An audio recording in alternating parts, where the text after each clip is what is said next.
Good morning, students. I hope you all are following all the classes regularly. Today we will start our prose class with the chapter, with the text, The Story of an Hour. It's written by Kate Chopin. Kate Chopin was an American novelist and short story writer. She is more famous for her short stories. Alright, she is one of the feminist writers of 20th century. Her themes, in her short stories or novels, the basic thing or the theme that speaks of women rights and search for womanhood, therefore their personal identity and such. All right. So in her writing, we will find certain revolt against against gender conformity and the outdated social customs and certain conventions that restricts or limits women's freedom. All right, so in this particular story, The Story of an Hour, which was published in 1894, entitled The Dream of an Hour, and it was published in an weekly daily Vogue. Afterwards, it was named as The Story of an Hour. In this story also, we will find the same thing. Okay, it speaks of women's rights, women, freedom, and other things you will definitely understand as we proceed with the text. So let us start. I hope all of you have kept your book ready with you, and this in this video class I will be going through each line and I will try to explain as much as possible. And we have our live class. I hope if you have any kind of doubt or anything extra you need to know, we will be discussing over there. So let's focus on the text. Keep your book ready with you and follow all the lines. Knowing that Mrs. Mallard was afflicted with a heart trouble, great care was taken to break to her as gently as possible the news of her husband's death. So the main protagonist of this story, Mrs. Mallard, she was afflicted with a heart disease, all right, heart trouble. So she was affected with heart disease. And that's why it means the persons who got the news of her husband's death took much care to bring the information to her, since she is a patient or who is affected or troubled with certain heart disease. It was her sister Josephine who told her in broken sentences, veiled hints that revealed in half concealing. Her sister Josephine, she took much care to let her know about the incident of her husband's death. She explained it in a half sentence, means a broken sentences, means she couldn't utter all the things, but she tried to maintain, she tried to produce the news as gently as possible. Her husband's friend Richards was there too near her. She was not alone, Richards was also there. It was he who had been in the newspaper office when intelligence of the railroad disaster was received. The person was present in a newspaper office when the incident, means about the incident, the news was there, was brought by someone, of course. With Brentley Mallard's name leading the list of killed and the persons who were victim of that rail accident, Mr. Brentley Mallard's name was over there. He is the husband of Mrs. Mallard. He had only taken the time to assure himself of its truth by a second telegram. As soon as the person heard the news, he took certain time to get confirmed about the death, and he waited for certain second chance as well, and had hastened to forestall any less careful, less tender friend in bearing the sad message. So as soon as the person got confirmed, the person without wasting any time, reached at her place to inform her about the incident before anyone some before she gets the information from anyone else, because much care should be taken to inform her, since she is a patient who is afflicted with a heart trouble or problem. All right. She did not hear the story as many women have heard the same. It's not it's not an incident that often takes place with much people. All right. So with a paralyzed inability to accept its significance, so she was frozen as soon as she heard the news. She was unable to move on. She was like frozen, and it obviously it takes time to accept such incident. She wept at once with sudden wild abandonment. She wept a lot in her sister's arms. When the storm of grief had spent itself, she went away to her room alone. And when she could manage somehow to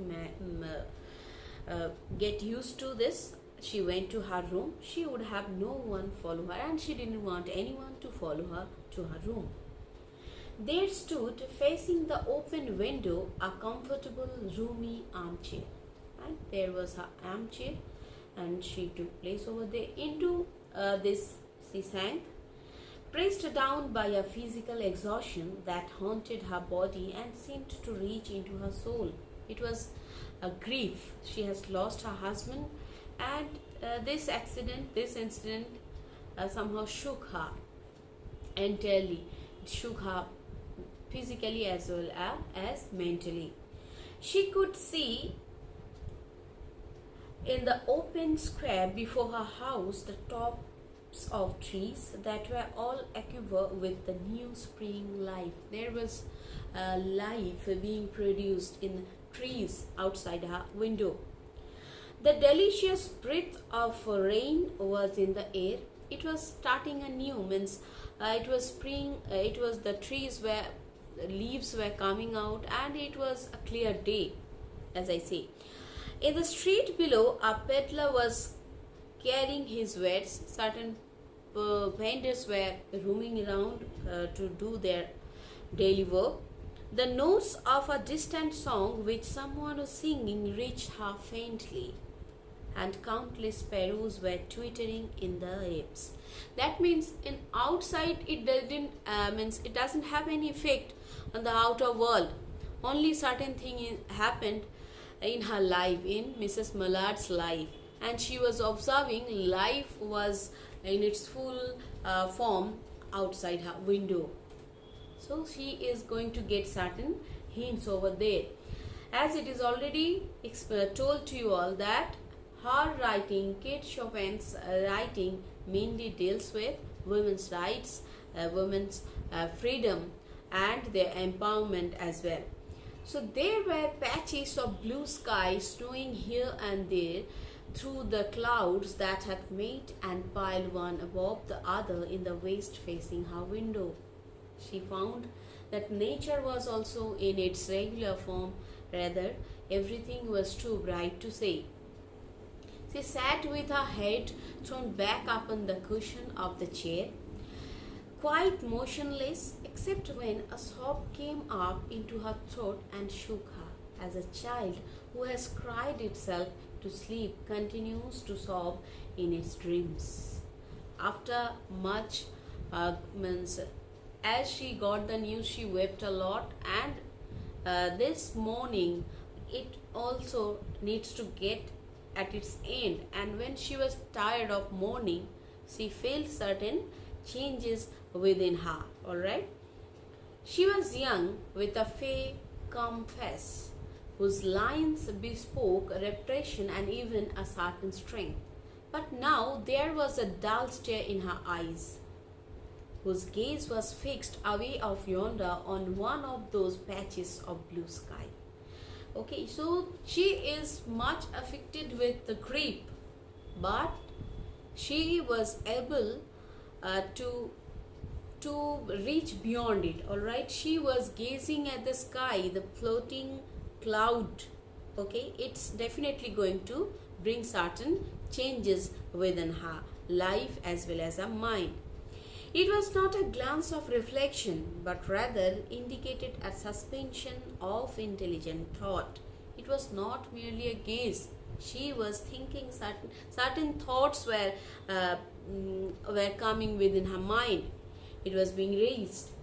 There was something coming to her, and she was waiting for it fearfully. She could understand that within her mind things are getting changed. What was it? She did not know. It was too subtle and elusive to name. It was too subtle. It was quite, it's too difficult to understand at once the thing, alright? But she felt it creeping out of the sky, reaching towards her through the sounds, the scents, the color that filled the air. She could understand, she could realize certain things. The environment outside the window of her house, everything could bring certain changes within her. Now her bosom rose and fell tumultuously. Now she felt certain things excitedly, passionately, alright? She was beginning to recognize this thing that was approaching to possess her. Certain thing was about to possess her, about to take control over her mind. Okay. And she was striving to beat it back with her will, as powerless as her two white, slender hands would have been.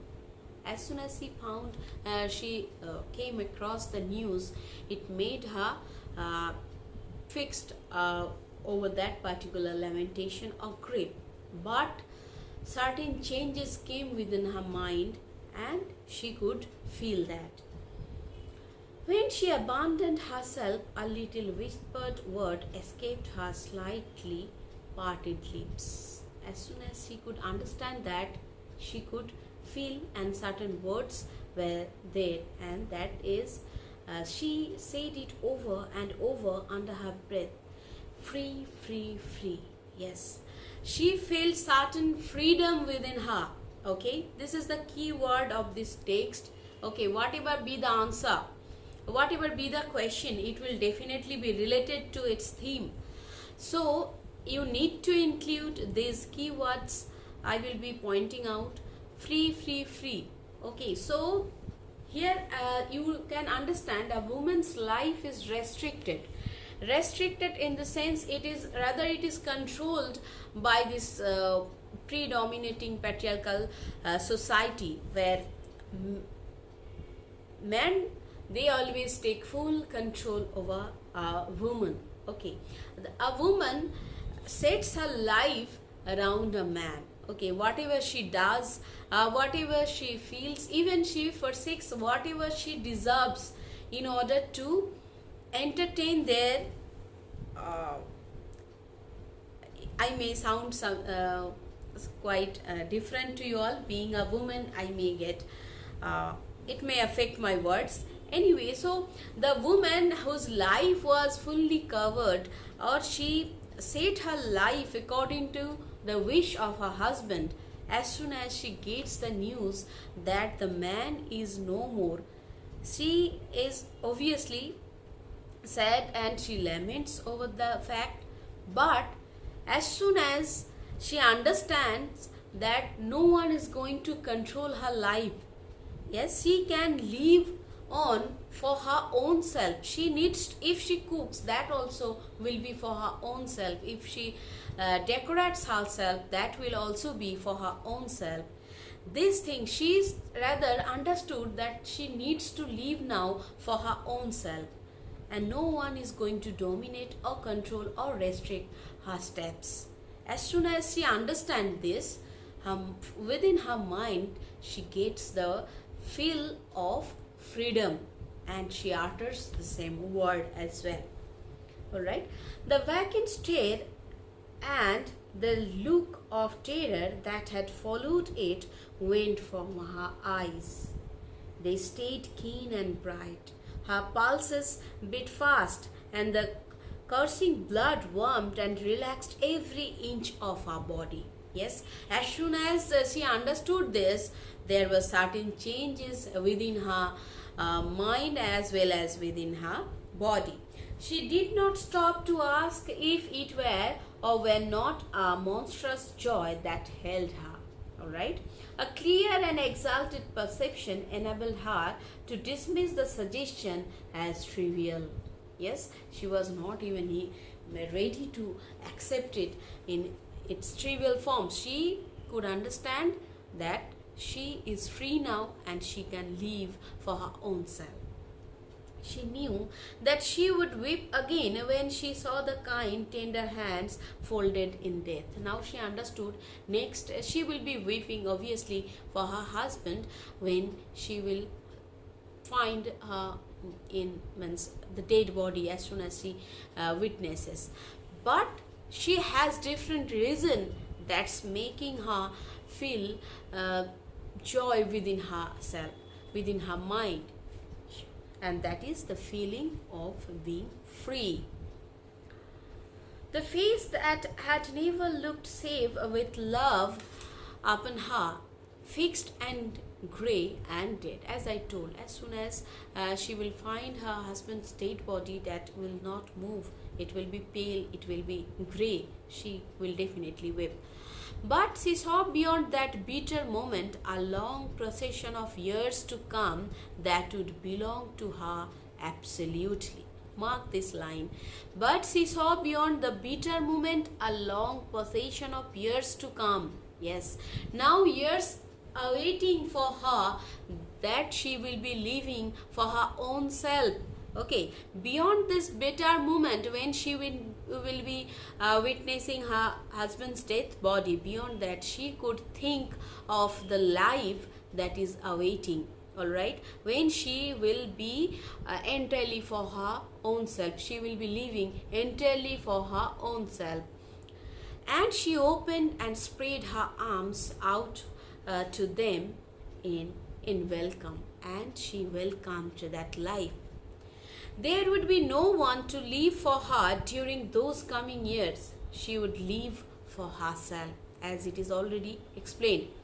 There would be no powerful will bending hearts in that blind persistence with which men and women believe they have a right to impose a private will upon a fellow creature. Yes, as soon as people get married, their personal privacy, it's at stake. So as soon as she found that she is not bound to any certain invisible rope, she began to think for herself, her life in her own way. A kind intention or cruel intention made the act seem no less a crime as she looked upon it in that brief moment of illumination. And yet she had loved him sometimes. Though her married life was not that much happy, but it was briefly happy rather. But she loved that man for some time. Often she had not. What did it matter? What could love, the unsolved mystery, count for in face of this possession of self-assertion which she suddenly recognized as the strongest impulse of her being? Okay, now she doesn't bother about what she has got and what not, as she could understand that time ahead is going to be entirely on her own and of her own. Free body and free soul and soul free. This is also key point of this text you need to include. She kept whispering. As soon as she got the feelings of being merely free, she couldn't resist herself to utter these things. Josephine was kneeling before the closed door with her lips to the keyhole, imploring for admission. In the meantime, her sister was appealing so that she can get into the room, because she was afraid afraid of the fact that her sister might be harming her own self, as she may not bear such loss. Louis, open the door. I beg, open the door. You will make yourself ill. What are you doing, Louis? For heaven's sake, open the door. Her dear sister Josephine was pleading outside. Go away, I'm not making myself ill. No, she was drinking in a very elixir of life through that open window. She was drinking in the when her sister was pleading outside so that she can get an entry into the room. In the meantime, her sister was drinking the elixir of a life, means certain magical potion that is going to change her life, her thought process as well. Her fancy was running riot along those days ahead of her, spring days and summer days and all sorts of days that would be her own. She breathed a quick prayer that life might be long. She not even she understood that she was expecting life to be long since she wants to live for her own self at her own will. It was only yesterday she had thought with a shudder that life might be long. Means the perception has changed, all right. She arose at length and opened the door to her sister's importunities. There was a feverish tramp in her eyes, and she carried herself unwittingly like a goddess of victory. Somehow she understood or she felt that she has won the battle of life. She clasped her sister's waist and together they descended the stairs. Richard stood waiting for them at the bottom. As soon as we are near about the climax of the story, and as soon as she found that life doesn't wait and she can live on for her own self on her own will, we will find something happens and that's going to bring certain disasters. That's going to be disastrous, all right. Someone was opening the front door with a latch key. It was Bentley Mallard who entered, a little trouble-stained, composedly carrying his grist sack and umbrella. The man around whom the entire story of an hour was revolving came back to his home. He had been far from the scene of accident and did not even know there had been one. He stood amazed at Josephine's piercing cry, at Richard's quick motion to screen him from the view of his wife. Richard thought that it sudden approach, or as Mr. Mallard comes, maybe since Mrs. Mallard is a heart patient, she will not be able to bear this. So he wanted to somehow not make him appear directly in front of her, but it was in vain. But Richards was too late. When the doctors came, they said she had died of heart disease, of joy that kills. When doctors came, they, ironically, it is mentioned that they said that she was too happy as she was astonished to see her husband alive, and she couldn't bear this and she died. But the actual fact is she didn't die out of grief, means out of joy. She died out of grief over the fact that she is again, this is the tragedy, she understood that she is not free anymore. Again someone is going to take entire control over her life. So whatever she thought within the span that she will be living for herself, and she prayed that life might be long, may life be long, and she has much more days to live for her own self and for her own, and when she understood that that's not going to happen again, she couldn't bear such loss and she died out of grief as she lost freedom. All right, so this is all about the text of the story of an hour. There are much more things to explain. Those things will be explained in live class as well as in my next video class. I want each one of you will get near about 20 minutes before I meet you. So do read each and every line. We will be discussing elaborately later on. So this much for today. Thank you, children. Keep on reading and remain safe.